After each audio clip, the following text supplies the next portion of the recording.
Morning student. मैं मनोज जांगड़ा अपने YouTube channel CBSE math गुरुजी में आप सभी का स्वागत करता हूं।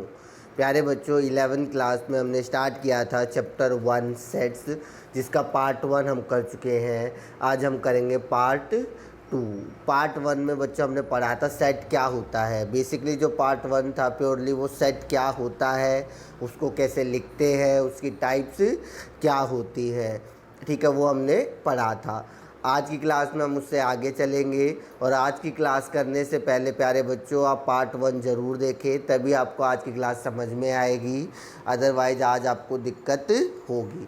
सबसे पहला टॉपिक है आज का हमारा सब सेट, ठीक है। सब सेट बच्चों, जैसे कि नाम से पता चल रहा है सब मतलब क्या होता है, पार्ट, एक हिस्सा। किसका हिस्सा? सेट का, ठीक है। तो अगर मैं डेफिनेशन पे जाऊं तो डेफिनेशन पे आ जाऊं, set A set to B subset of set B, यानी कि जो सेट ए है वो सेट बी का सबसेट होगा। कब? If all element of set A, whole element of set A is in B. Set A के अगर हर एक एलिमेंट किस में हो? सेट बी में। इसको मैं थोड़ा सा और आसान भाषा में समझाने की कोशिश करूं तो वो ये होगा कि सेट ए सेट बी का सबसेट तब होगा जब सेट ए में जितने भी एलिमेंट हैं वो सब के सब किस में प्रेजेंट हो? सेट बी में। इसको हम एग्जाम्पल से ही समझेंगे प्यारे बच्चों, ठीक है। और अगर सेट ए सबसेट होगा बी का तो इसको हम कुछ इस तरीके से लिखते हैं, ठीक है। तो एग्जाम्पल से समझेंगे। अब मान लो हमारे पास दो सेट है, एक सेट है ए जिसके अंदर हमें एलिमेंट दे रखे हैं 1 2 3, और एक सेट दे रखा है बी समझ गए, जिसके अंदर एलिमेंट है 5 1 4 2 6 3, ठीक है बच्चों। तो अब ध्यान से समझना, ये जो सेट ए है वो बी का सबसेट कब होगा? तो सेट ए बी का सबसेट जब होगा जब सेट ए के सभी एलिमेंट किस में हो? सेट बी में। मतलब यहाँ पे 1 है, यहाँ 1 है, बिल्कुल है। यहाँ 2 है, यहाँ पे 2 है, बिल्कुल है। यहाँ 3 है, यहाँ पे 3 है, बिल्कुल है। इसका मतलब मैं क्या कह सकता हूँ प्यारे बच्चों, सेट ए सबसेट है सेट बी का। लेकिन क्या सेट बी सेट ए का सबसेट है? तो वो तभी होगा जब सेट बी के सभी एलिमेंट किसके अंदर हो? सेट ए के अंदर। सेट बी के सभी एलिमेंट किसके अंदर हो? सेट ए के अंदर। तो अब यहाँ पे देखोगे 5 सेट बी में सेट ए में नहीं है, तो इसका मतलब हम कहेंगे प्यारे बच्चों सेट बी ए का सबसेट नहीं है। समझ पा रहे हो बच्चों सबसेट क्या होता है? सेट ए के जितने भी एलिमेंट है अगर वो सेट बी में हो तो ही सेट ए सेट बी का सबसेट होगा, अदरवाइज नहीं होगा। कोई प्रॉब्लम बच्चों? सबसेट समझ गए? चलो और थोड़ी बहुत चीज़ें समझते हैं, ठीक है। तो चलो बच्चों अब सबसेट के बारे में कुछ और चीज़ें पढ़ते हैं। जैसे कि मान लो मुझे एक सेट दे रखा है 1 2, समझ पा रहे हो, और इसके मुझे सभी के सभी क्या लिखने हैं? सबसेट लिखने हैं। क्या लिखने हैं? सबसेट लिखने। तो वो सबसेट कितने होंगे वही देखना है हमें, और कौन कौन से होंगे। तो क्या मैं एक सेट 1 लिख सकता हूँ? देखो ध्यान से, सेट 2 सबसेट है ना सेट ए का, सेट 1 2। और एक चीज़ आपको हमेशा ध्यान रखनी है, 5 याद है पिछले वीडियो में हमने सीखा था empty set. 5 is the subset of every set, यानी कि अगर ये सेट 1 2 है तो इसके जो सबसेट बन सकते हैं, जितने भी सबसेट बन सकते हैं वो कौन कौन से हैं? ये 1 अब सेट के अंदर लिख दिया तो ये एक सेट बन चुका है, एलिमेंट नहीं है। एक सेट आ गया ये वाला, एक सेट आ गया ये, और एक सेट ये, तो टोटल ये 4 सेट। समझ पा रहे हो किस तरीके से सबसेट लिखोगे? मान लो एक और एग्जांपल ले लिया जाए, हमारे पास एक सेट है ए या बी, कुछ भी ले लो, इसके एलिमेंट है 1 2 3। अब इसके जितने भी सबसेट बन सकते हैं अगर वो हमें लिखने हो तो कौन कौन से होंगे प्यारे बच्चों? 1, एक ये ले सकते हैं हम, एक ये ले सकते हैं नहीं, फिर एक ले सकते हैं 1 2, फिर लिख सकते हैं 1 3, ठीक है। एक लिख सकते हैं 1 2 3, ठीक है बच्चों। एक बात ध्यान रखो, 1 2 लिखो या 2 1 लिखो, एक ही बात होती है, क्योंकि सेट के अंदर ऑर्डर मैटर नहीं करता। इसी तरीके से 1 3 लिखो या 3 1 लिखो, एक ही बात है। अब क्या बन गया? 2 3, फिर क्या आ गया? 1 2 3, ठीक है। और एक क्या आ गया? 5। क्या आ गया प्यारे बच्चों? 5। समझ पा रहे हो? तो इस तरीके से आप इसके सभी क्या लिख सकते हो, सबसेट। ये जितने भी सेट आपको नज़र आ रहे हैं वो सब के सब इसके क्या है, सबसेट। क्लियर हो गया बच्चों पहला पॉइंट।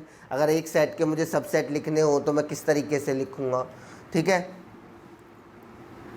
दूसरा पॉइंट आ जाओ बच्चों, जो हम सीख चुके हैं, ये ध्यान रखना, phi is the subset of every set, यानी कि फाई यूनिवर्सली हर एक सेट का सबसेट होगा। ये आपको प्रूव करने की ज़रूरत नहीं है, फाई हमेशा हर एक सेट का एक सबसेट होगा। जैसे कि यहाँ हमने सेट ए लिया था तो उसका भी सबसेट फाई लिया था, या एक सेट बी लिया था तो उसका भी सबसेट क्या लिया है, फाई।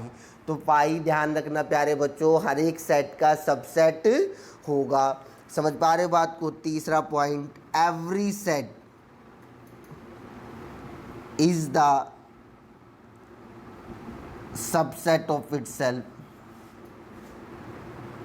हर एक सेट अपने आप का क्या होता है, सबसेट। कॉमन सेंस से प्यारे बच्चों, 1,2 ये वाला जो सेट है देखो यहाँ पे भी है, यानी कि हर एक सेट अपने आप का क्या होगा, सबसेट। यहाँ देख सकते हो 1 2 3 1 2 3, ठीक है। तो हर एक सेट अपने आप का क्या होगा, सबसेट होगा। फोर्थ पॉइंट प्यारे बच्चों समझते ध्यान से, अगर हमसे ये पूछा जाए ये सेट ए है और इसके अंदर 2 एलिमेंट है, तो बताओ इसके अंदर मैक्सिमम एलिमेंट कितने हो सकते हैं, मैक्सिमम नंबर ऑफ सबसेट कितने हो सकते हैं। तो किसी भी सेट के जो मैक्सिमम सबसेट है प्यारे बच्चों वो होंगे 2⁻n। कितने, 2⁻n। n क्या है, number of element in A set, ठीक है। उस सेट के अंदर कितने एलिमेंट है, जैसे कि चेक करना चाहो, यहाँ देखो इस सेट के अंदर कितने एलिमेंट है, 2, तो यहाँ n की जगह 2 रखो, 2 कितना होता है, 4। 1 2 3 4, 4 सबसेट है कि नहीं। तो ये फॉर्मूला हमें बताता है कि किसी भी सेट के कितने सबसेट हो सकते हैं। एक और एग्जांपल ले लो, इस सेट में कितने एलिमेंट है, 3, यहाँ 3 रखना, 2 कितना होता है, 8। 1 2 3 4 5 6 7 8। समझ पा रहे हो बच्चों, कोई दिक्कत? एक और छोटी सी बात,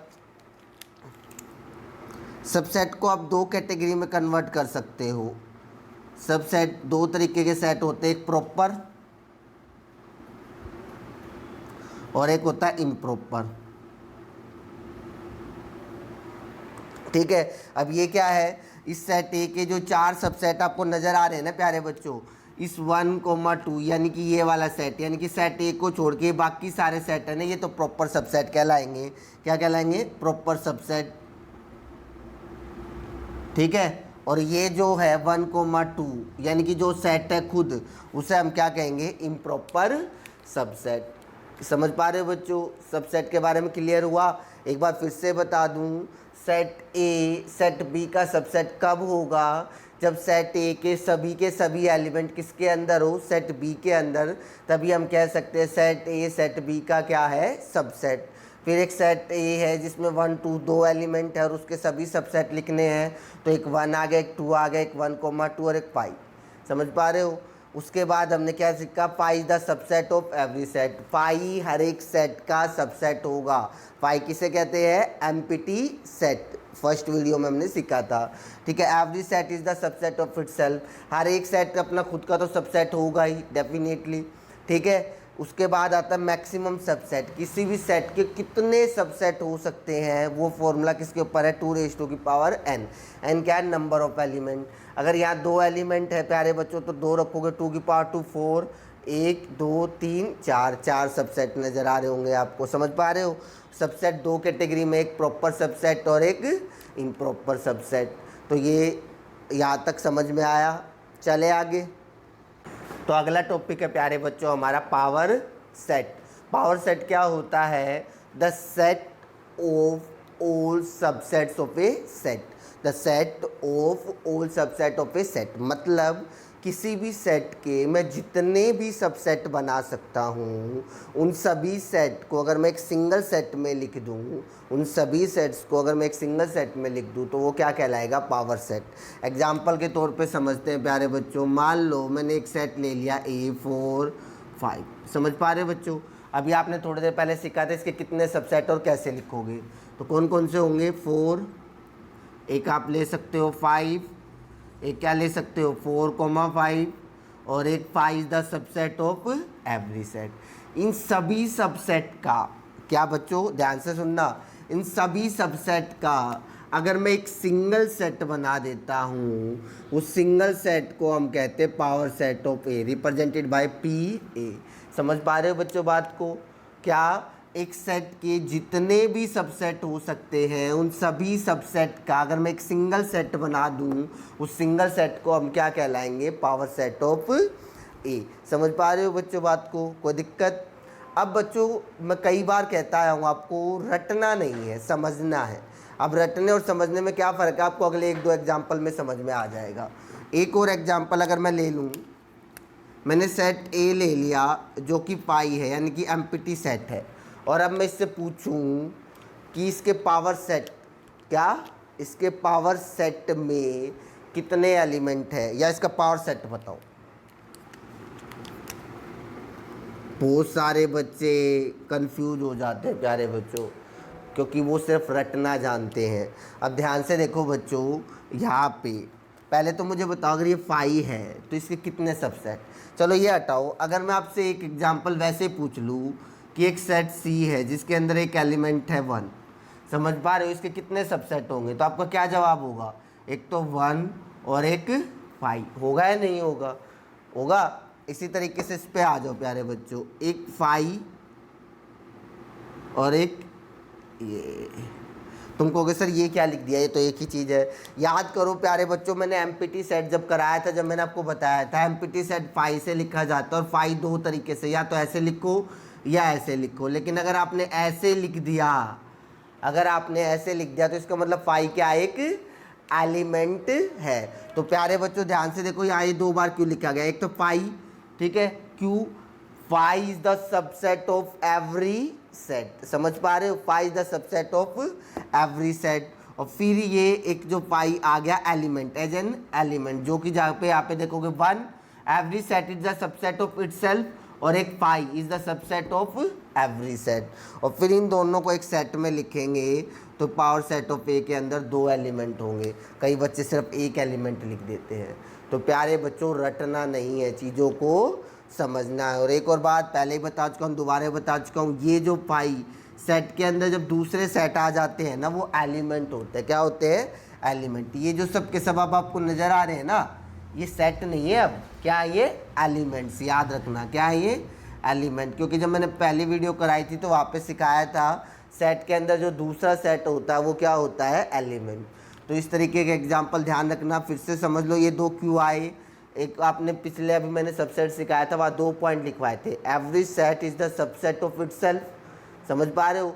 दूसरा क्या, 5 is the subset of every set. तो एक तो 5 आ गया, 5 is the subset of every set, और एक every set is the subset of itself. जैसे कि यहाँ 1 था, आप 5 में कंफ्यूज हो जाते हैं, आप यहाँ 1 देख सकते हो, 1 और एक 5। समझ पाए बच्चे बात को? चले आगे। अगला टॉपिक है यूनिवर्सल सेट। क्या है प्यारे बच्चों? Universal set. इसको हम रिप्रेजेंट करते हैं एक तरीके से यू से ही करते हैं, इस तरीके से, बस हल्का सा इधर ही ऐसा बना दो, स्मॉल यू को थोड़ा बड़ा बना दो, बात वही है, ठीक है। यूनिवर्सल सेट होता क्या है, वो basic set from which all other sets are form. तुम कहोगे सर समझ में नहीं आया। देखो बच्चों, मान लो रियल नंबर है, आपको पता है रियल नंबर में से ही क्या बने हैं, नेचुरल नंबर भी बने हैं, ठीक है। रियल नंबर के अंदर से ही क्या बने हैं, होल नंबर भी बने हैं। समझ पा रहे बच्चों बात को? रियल नंबर से ही क्या बने हैं, रैशनल नंबर। रियल नंबर से ही क्या बने हैं, रैशनल नंबर, या बहुत सारे। समझ पा रहे हो? तो इन सभी सेट के लिए ये जो आर है, ये आर क्या कहलाएगा, हमारा यूनिवर्सल सेट। क्या कहलाएगा, यूनिवर्सल सेट। जरूर नहीं है रियल नंबर। और एक एग्जांपल ले लेते हैं, हमने एक सेट ले लिया ए, जिसमें एलिमेंट ले लिए 1 2 3 4 5 6, ठीक है। और सेट ले लिया बी जो कि है 1, 4। एक सेट सी ले लिया प्यारे बच्चों 1 6, एक सेट डी ले लिया 1 4 6, ठीक है। अब अगर आप ध्यान से देखो इन तीनों सेट के लिए ए क्या है, यूनिवर्सल। क्यों? क्योंकि ये तीनों के तीनों सेट किस में से बने हैं, ए में से। 1 4 1 4 1 6 1 6 1 4 6 1 4 6, यानी कि ए क्या है, इज ए यूनिवर्सल सेट। समझ पा रहे हो बच्चों? यूनिवर्सल सेट किसके लिए, बी सी और डी। तो यूनिवर्सल सेट क्या होता है प्यारे बच्चों, वो बेसिक सेट जिसके अंदर से बाकी सेट बने हों। समझ पा रहे बच्चों? यूनिवर्सल सेट क्या होता है, the basic set from which all other sets are form. कोई दिक्कत? चले आगे, ठीक है। अब आते हैं प्यारे बच्चों वेन डायग्राम पे। किस पे आते हैं, वेन डायग्राम। बच्चों ये बुक के अंदर बहुत छोटा सा टॉपिक है और मेरे लिए वेन डायग्राम पूरा का पूरा चैप्टर है, क्योंकि वेन डायग्राम से मैं बहुत सारे फॉर्मूले सोल्व करने वाला हूँ, प्रूव करने वाला हूँ, बहुत सारे क्वेश्चन सोल्व करने वाला हूँ। तो वेन डायग्राम इस चैप्टर का सबसे इम्पोर्टेंट हिस्सा है, ध्यान रखना, क्योंकि बहुत सारे फॉर्मूले ड्राइव करने में वो मैं वेन डायग्राम से ही कराऊंगा, बहुत सारे क्वेश्चन भी सोल्व मैं वेन डायग्राम से ही कराऊंगा। तो ये एक इम्पोर्टेंट पॉइंट है वेन डायग्राम, ध्यान रखना। वेन डायग्राम में प्यारे बच्चों दो मैथमेटिशियन का रोल है। एक तो यूलर ने सबसे पहले कॉन्सेप्ट दिया था और फिर उसी कॉन्सेप्ट को आगे बढ़ाया था जॉन वेन ने। जॉन वेन ने सेट को डायग्राम की फॉर्म में रिप्रेजेंटेशन दी और उसने क्या कहा कि जो यूनिवर्सल सेट है उसको उसने रेक्टेंगल से रिप्रेजेंट कर दिया, यानी कि यूनिवर्सल सेट को उसने रेक्टेंगल नाम दे दिया, रेक्टेंगल की शेप दे दी। और जो नॉर्मल सेट है, कोई भी सेट जो हो सकता है, उसको उसने सर्कल के फॉर्म में रिप्रेजेंट कर दिया। ये हमारा कोई भी एक सेट है, इसको सर्कल की फॉर्म में रिप्रेजेंट कर दिया, ठीक है। और इस रेक्टेंगल को उसने क्या माना, यूनिवर्सल सेट। तो इसी डायग्राम को हम क्या कहते हैं, वेन डायग्राम। अब आप कहोगे सर ये सर्कल और ये रेक्टेंगल आपने बना दिया, ये किस काम आएंगे हमारे? आगे आगे देखते जाओ बच्चों, ये तो बस शुरुआत है, आगे बहुत कुछ बाकी है। ये वेन डायग्राम कैसे यूज होगा वो मैं आगे आपको समझाऊंगा। फ़िलहाल के लिए इतना समझो कि वेन जो मैथमेटिशियन थे हमारे जॉन वेन, उन्होंने क्या कहा कि जो यूनिवर्सल सेट है उसको हम एक रेक्टेंगल मान लेते हैं और जो कोई भी एक सेट उसको आपने किससे रिप्रेजेंट कर दिया, सर्कल से। कोई दिक्कत प्यारे बच्चों? चले आगे। अगला टॉपिक है प्यारे बच्चों हमारा ऑपरेशंस ऑन सेट। जब भी हम कोई नया कॉन्सेप्ट सीखते हैं प्यारे बच्चों, हम उसके बारे में बहुत सारी चीज़ें सीखते हैं, जैसे कि वो होता क्या है, उसकी टाइप्स क्या क्या होती है, या उससे रिलेटेड जितनी भी टर्म्स होती है वो सीखते हैं हम। उसके बाद क्या होता है प्यारे बच्चों, हमें सीखना होता है उसके ऊपर क्या क्या ऑपरेशन, जैसे कि एडिशन, सब्ट्रैक्शन, मल्टीप्लिकेशन, ये नंबर्स के केस में होते थे। ऐसे सेट के केस में क्या क्या ऑपरेशन होते हैं। सेट के केस में जो सबसे पहला ऑपरेशन आता है प्यारे बच्चों, उसे हम यूनियन कहते हैं। क्या कहते हैं? उसे हम यूनियन कहते हैं, ठीक है। जैसे यहाँ पे नंबर सिस्टम में हमारा ऐड होता है ना, इसी तरीके से सेट में हमारा क्या होता है, यूनियन, ठीक है। यूनियन को हम रिप्रेजेंट कैसे करते हैं प्यारे बच्चों, ए यूनियन बी। ये यू शेप है यहाँ पर, जस्ट लाइक यूनिवर्सल, पर यूनिवर्सल को थोड़ा सा अलग करने के लिए हमने क्या कर दिया था, ऐसे। समझ पा रहे हो बच्चों? लेकिन यहाँ पे बिल्कुल सिंपल एक यू, ए यूनियन बी। अगर वर्ड में कहीं आता है तो इसका मतलब होता है ए और बी। जैसे वर्ड प्रॉब्लम की फॉर्म में क्वेश्चन आएंगे और कहीं पे भी लिखा आ जाए ए और बी, उसका मतलब किसकी बात कर रहा है, यूनियन। या फिर क्या लिखा आ जाए, एट लीस्ट वन, तो एटलीस्ट वन का मतलब भी वो किसकी बात कर रहा होता है, यूनियन। अब ये ए यूनियन बी होता क्या है और इसको फाइंड कैसे करेंगे, पहले तो ये समझ लेते हैं ये होता क्या है। ए यूनियन बी क्या होता है, समझते हैं प्यारे बच्चों। ए यूनियन बी क्या होता है, the set which contain all element of set A as well as set B. अगर इसी को आसान भाषा में समझने की कोशिश करें, ए यूनियन बी एक ऐसा सेट होता है जिसके अंदर सेट ए के भी एलिमेंट लिखे जाते हैं और सेट बी के भी एलिमेंट लिखे जाते हैं। कि एग्जाम्पल से आपको समझाने की कोशिश करूँगा प्यारे बच्चों। मान लिया एक सेट ए है, ठीक है, 1 2 3, ठीक है, और एक सेट बी है हमारे पास कोई 3 5 6, और हमें क्या फाइंड करना है प्यारे बच्चों, ए यूनियन बी। क्या फाइंड करना है, ए यूनियन बी। तो ए यूनियन बी एक ऐसा सेट है जिसके अंदर सेट ए के भी एलिमेंट लिखे जाएंगे और सेट बी के भी।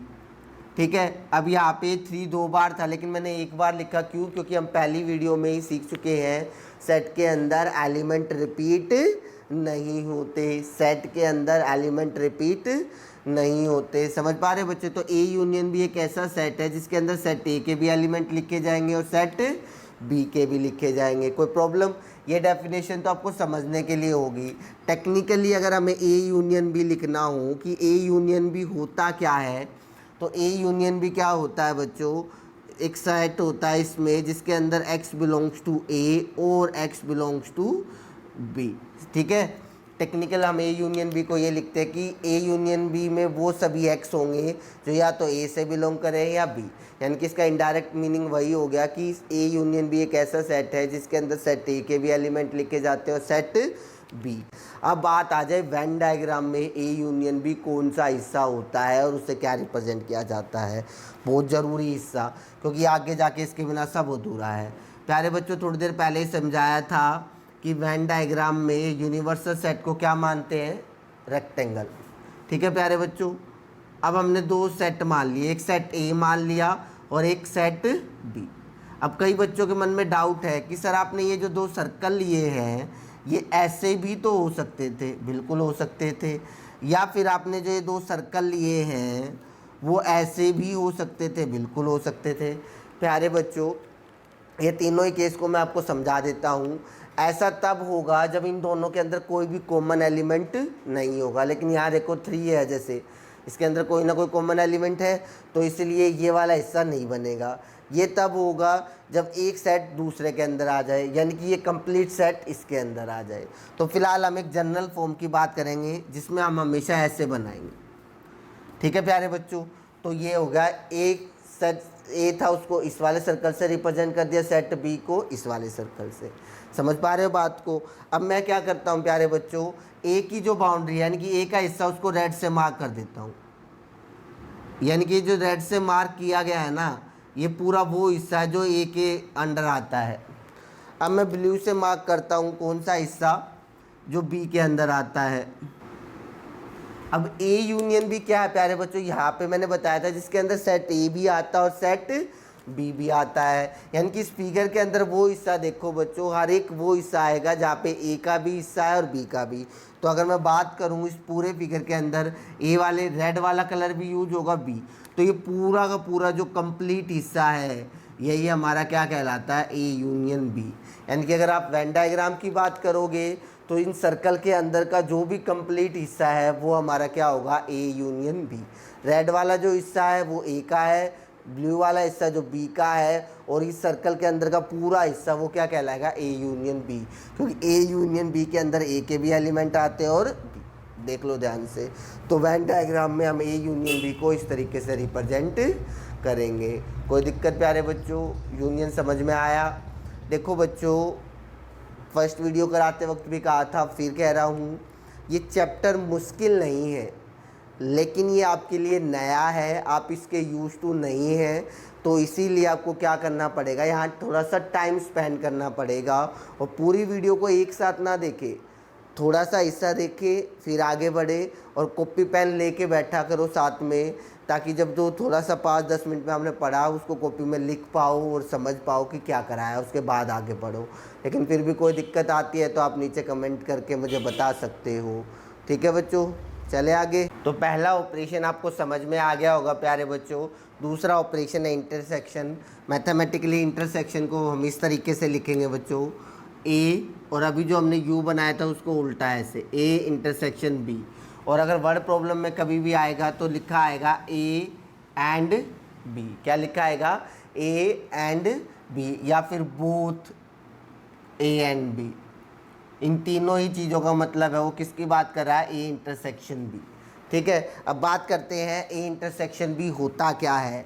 ए इंटरसेक्शन बी होता क्या है? तो ए इंटरसेक्शन बी बच्चों एक सेट होता है। किसका सेट होता है? मैं अगर शॉर्ट में लिखूँ, set of all common elements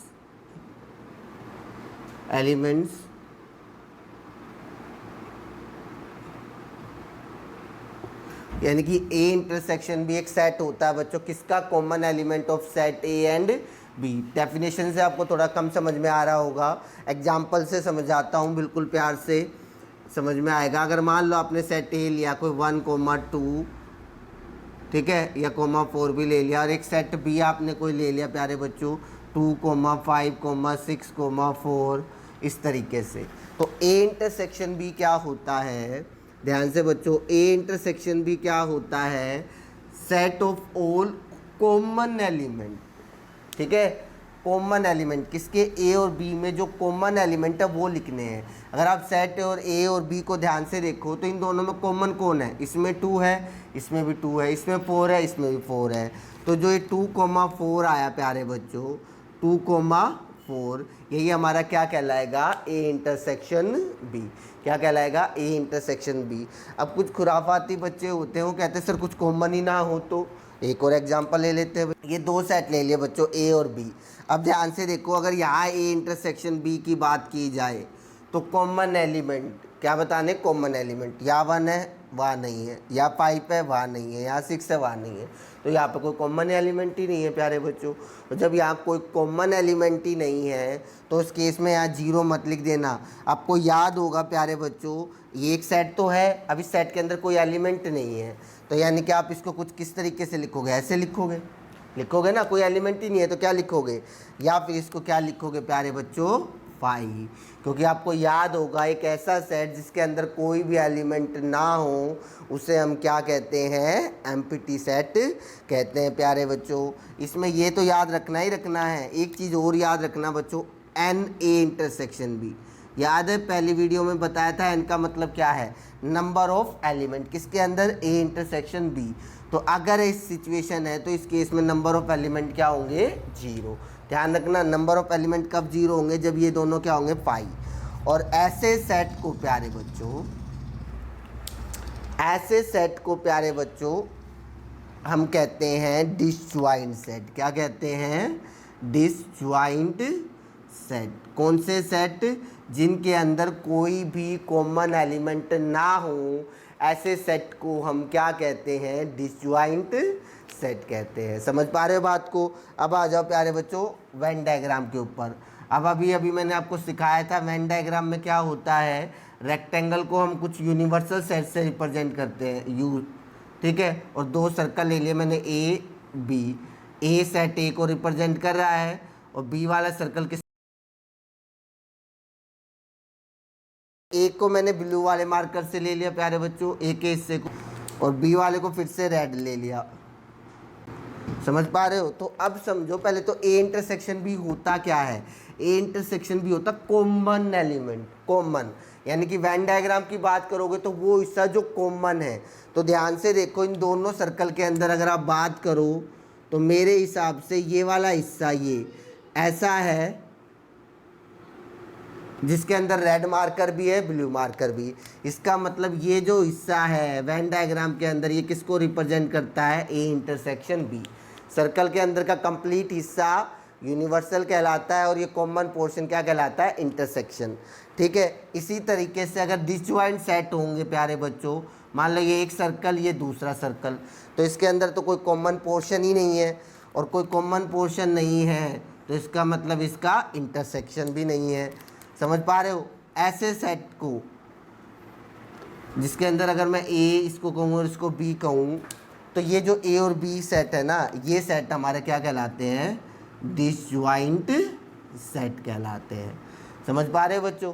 और इसका इंटरसेक्शन क्या होता है, फाई होता है। कोई दिक्कत, चले आगे। तो बच्चों अगला हमारा टॉपिक है डिफरेंस ऑफ सेट, जिसको हम लिखते हैं इस तरीके से ए माइनस बी, या फिर अगर वर्ड में आपके सामने आएगा तो इसका मतलब है ए बट नॉट बी। समझ पा रहे हो बच्चों बात को, ए माइनस बी या ए बट नॉट बी, इसका मतलब क्या है तो ए माइनस बी क्या है प्यारे बच्चों, इज ए सेट, ये एक सेट है, ठीक है, of all element, all element किसके elements of set A which are not belongs to set B, यानी कि सेट ए के वो एलिमेंट जो सेट बी में नहीं है। एक एग्जांपल से अच्छे से समझते हैं। हम एक सेट ले लेते हैं ए, ठीक है, 1 2 3, ठीक है प्यारे बच्चों। एक सेट ले लेते हैं बी, 1 5 6 7। तो ए माइनस बी क्या है बच्चों? ए माइनस बी क्या है? सेट ए में से सेट बी के एलिमेंट हटा दो। सेट ए में से सेट बी, सेट ए ये है, ठीक है, तो 1 2 3, तो 1 2 3, तो इसका कौन सा एलिमेंट है जो सेट बी में भी है? 1, तो 1 हटा दो, बच क्या गया? 2 3। तो ये जो 2 3 आया है यही हमारा क्या होगा? ए माइनस बी। अब बच्चे कहते हैं सर कुछ कॉमन ही ना हो तो, या सेट ए में कोई बी का एलिमेंट ही ना हो तो। एक एग्जांपल ले लेते हैं बच्चों। इस बार हमने एग्जांपल लिया, कोई सेट ए है 1 2 3 और कोई सेट बी हमने ले लिया 5 6 7। समझ पा रहे हो बच्चे बात को? अब ध्यान से देखो, 1 इसमें है, इसमें नहीं है, ठीक है, 2 इसमें भी है, 2 इसमें है, उसमें नहीं है, 3 इसमें है, उसमें नहीं है, तो ए माइनस बी क्या आएगा? अब कई बच्चे डिसजॉइंट सेट याद कर लेते हैं और यहाँ लिख देते हैं 5। क्या 5 आएगा? क्या 5 आएगा? नहीं आएगा। बच्चों ध्यान से समझो इस डेफिनेशन को। अगर ये नहीं समझ पे आ रही तो इसको हम एक दूसरी डेफिनेशन लिख लेते हैं। क्या? रिमूव कर दो किसको? The elements of set A from B, sorry set B from A. अगर ए माइनस बी कर रहे हो तो सेट बी के एलिमेंट ए में से हटा दो, लेकिन जब सेट ए में कोई एलिमेंट है ही नहीं बी का तो हटाओगे किसे? किसी को भी नहीं। ये कुछ इसी तरीके से हो गया प्यारे बच्चों, जैसे कि क्लास चल रही है जिसमें सिर्फ मैथ के बच्चे बैठे हुए हैं और कहा जाए वहाँ से कि बायो वाले बच्चे बाहर चले जाओ। जब उस क्लास में सिर्फ मैथ के ही बच्चे बैठे हैं तो क्या कोई बच्चा बाहर जाएगा? नहीं, सभी के सभी बैठे रहेंगे ना। तो यहाँ ए में से बी के एलिमेंट हटाने हैं। जब ए में कोई बी का एलिमेंट है ही नहीं, इसका मतलब क्या किसी को हटाओगे? नहीं, 1 2 3 एज सच रहेगा। समझ पा रहे हो? या पाई नहीं आएगा, 1 2 3 एज इट इज रहेगा। कोई प्रॉब्लम बच्चों? समझ में आया ए माइनस बी? अब मोस्ट इंपॉर्टेंट चीज़ क्या है? वेन डायग्राम, उस पर आ जाओ।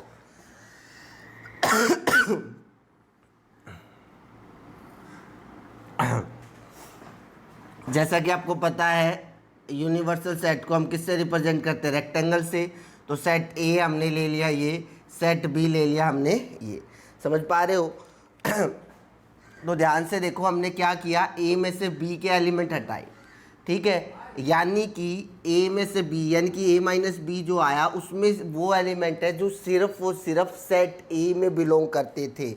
अगर आप इन दो सेट को देखो तो सेट ए का कौन सा हिस्सा है? ये पूरा कंप्लीट। लेकिन बच्चों ये वाला जो हिस्सा है ये ऐसा है जो बी में भी आ रहा है। और ये डेफिनेशन क्या कह रही है? रिमूव कर दो सेट बी के एलिमेंट, यानी कि ये वाला हिस्सा रिमूव कर दो। और जब ये वाला हिस्सा बी वाला हिस्सा रिमूव करोगे तो ध्यान से देखो, ये जो चांद सा बच गया है जिस पे रेड रेड मार्कर है, तो बच्चों ये हिस्सा रिमूव करने के बाद ये जो हिस्सा बचेगा इसको हम क्या कहेंगे? ए माइनस। समझ पा रहे हो? इसी तरीके से अगर b माइनस ए की बात की जाए तो ये वाला जो हिस्सा है, ये वाला हिस्सा जिसमें से एक कॉमन हिस्सा हटा दो तो ये वाला जो हिस्सा कहलाएगा वो क्या कहलाएगा? b माइनस ए। समझ पा रहे हो बच्चों? वेन डायग्राम में a माइनस बी इसे कहते हैं और b माइनस ए। बच्चों आपको अच्छी तरीके से ये पता होना चाहिए कि वेन डायग्राम में यूनियन कौन सा हिस्सा होता है, इंटरसेक्शन कौन सा हिस्सा होता है, ए माइनस बी कौन सा हिस्सा होता है और बी माइनस ए कौन सा हिस्सा होता है। कोई प्रॉब्लम प्यारे बच्चों? चले आगे। ये मैं बता रहा हूँ, बुक में नहीं है, आप पढ़ो ना पढ़ो आपकी मर्जी है। एक छोटा सा पॉइंट है, सिमेट्रिक डिफरेंस। क्या? Symmetric difference of set.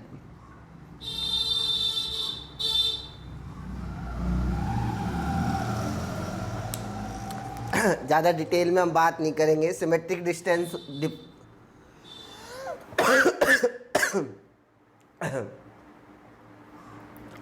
ज़्यादा डिटेल में बात नहीं करेंगे प्यारे बच्चों। सिमेट्रिक डिफरेंस को हम रिप्रेजेंट करते हैं ए डेल्टा बी से, और इसका फॉर्मूला होता है ये जो ऊपर ए माइनस बी और बी माइनस ए आया है ना बच्चों, इन दोनों का यूनियन। यानी कि a माइनस बी और b माइनस ए का जो यूनियन होता है उसी को हम क्या कहते हैं, सिमेट्रिक डिफरेंस कहते हैं। कोई दिक्कत बच्चों, समझ पा रहे हो डिफरेंस क्या है? तो अगला टॉपिक है हमारा बच्चों complement of a set A. Set A के कॉम्प्लीमेंट को हम किससे रिप्रेजेंट करते हैं, या तो ए डैश से रिप्रेजेंट करते हैं या ए के ऊपर सी लगाते हैं। इसका मतलब भी क्या होता है, कॉम्प्लीमेंट। ये बेसिकली होता क्या है बच्चों, यूनिवर्सल सेट। यूनिवर्सल सेट पता है ना, माइनस ए, यानी कि यूनिवर्सल में से ए के एलिमेंट हटा दो। तो अगर इसकी डेफिनेशन की बात करोगे बच्चों, ए कॉम्प्लीमेंट क्या है, इज ए सेट, एक सेट है of all elements of universal set which are not in A. यानी कि ए कॉम्प्लीमेंट उन एलिमेंट का सेट है जिसके अंदर यूनिवर्सल सेट के एलिमेंट आएंगे लेकिन ए के एलिमेंट नहीं आएंगे। यानी कि एक एग्जांपल लिया जाए, मान लेते हैं हम एक यूनिवर्सल सेट है हमारे पास 1 2 3 4 5 6, और कोई ए सेट है हमारे पास 1 5, कोई बी सेट है हमारे पास 3 4 या 2 4 5, ठीक है, कोई सी सेट है हमारे पास 1 5 6, ठीक है। और अगर हमसे कहा जाए क्या निकालो, ए का कॉम्प्लीमेंट निकालो, क्या निकालो, ए का कॉम्प्लीमेंट। तो ये जो यूनिवर्सल सेट नज़र आ रहा है इसमें से ए के एलिमेंट हटा दो, यानी कि 1 और 5 हटा दो, तो क्या बचेगा 2 3 4 6। वही माइनस में हमने सीखा था। अब अगर कोई हमसे बी का कॉम्प्लीमेंट पूछे तो यूनिवर्सल सेट में से बी हटा दो, 2 4 5 हटाने के बाद क्या बचेगा 1 3 6। समझ पा रहे हो बच्चों बात को? 2 4 5 हटा दिया, बच के आ गया 1 3 6। इसी तरीके से सी का कॉम्प्लीमेंट अगर आपको निकालना हो तो 1 5 6 हटा दो, तो बचेगा क्या 2 3 4। कोई प्रॉब्लम बच्चों, समझ में आ रहा है क्या होता है कॉम्प्लीमेंट? ठीक है। अब आ जाओ इसके वेन डायग्राम में। आपको अच्छी तरीके से पता है बच्चों, यूनिवर्सल सेट में को हम किससे रिप्रेजेंट करते हैं वेन डायग्राम में, रेक्टेंगल से। और ये ए हमने कोई सर्कल ले लिया, ठीक है। यूनिवर्सल सेट को आप इंग्लिश में नोट ए भी कहते हो, ध्यान रखना, क्या कहोगे, नोट ए। यानी कि जहाँ नोट ए है उसका मतलब कॉम्प्लीमेंट्री है। यानी कि अगर ये सर्कल, ये जो सेट है वो ए है, तो नोट ए का मतलब क्या होगा, नोट ए का मतलब होगा इस सर्कल के बाहर वाला हिस्सा, यानी कि ये। कोई प्रॉब्लम बच्चों? तो ये कंप्लीट हिस्सा जो है सर्कल के बाहर वाला, ये हमारा क्या कहलाता है, कॉम्प्लीमेंट ऑफ ए सेट। क्या कहलाता है, कॉम्प्लीमेंट ऑफ ए सेट, यानी कि ए डैश। कोई प्रॉब्लम बच्चों? आज की क्लास में इतना ही। अगर आपके कोई डाउट है बच्चों तो आप मेरे पर्सनल नंबर पे व्हाट्सअप कर सकते हो 9990070810, या मुझे कमेंट सेक्शन में बता सकते हो। जितनी मुझसे हेल्प हो पाएगी उतनी मैं करूँगा। आज की क्लास में इतना ही। Thank you.